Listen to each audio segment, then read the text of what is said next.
अंगूठे के नख को तोड़ा महादेव ने, फेंका, काल भैरव प्रकट कर लिया। काल भैरव प्रकट कर कहा जा रहे काल भैरव काट दे ब्रह्मा का सिर। झूठ बोलने वाला सिर ब्रह्मा का कटना चाहिए। काल भैरव अपने उंगली के नख तोड़कर फेंके, ब्रह्मा का सिर कट गया।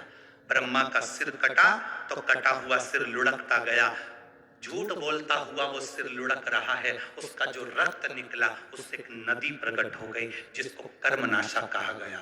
भारत की भूमि पर केवल एक नदी ऐसी बहती है जिस नदी का पानी का छींटा भी शरीर को लग जाता है तो 7 पीढ़ी में करा हुआ सारा दान पुण्य खत्म हो जाता है। वो कर्मनाशा नदी है।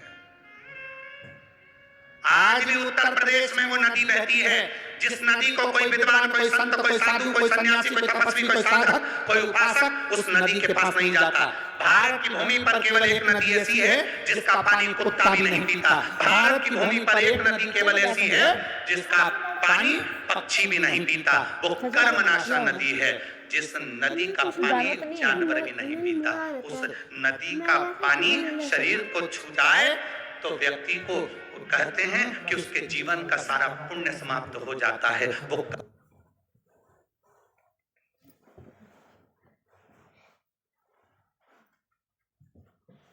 भगवान आपका स्पर्श ब्रह्मा के शीश को हुआ है।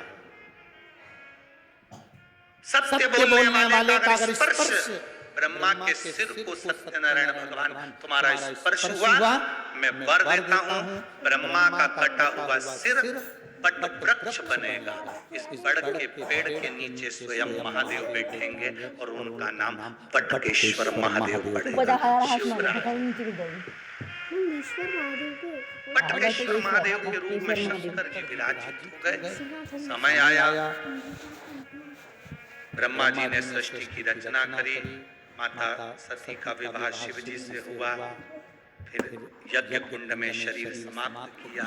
हिमालय राज के यहाँ पार्वती बनकर प्रकट हुई।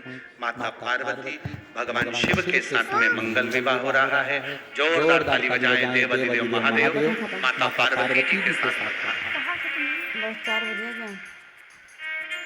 माता पार्वती भगवान शंकर जी के गले में जयमाला पहना रही हैं। जोरदार ताली बजाएं। हर हर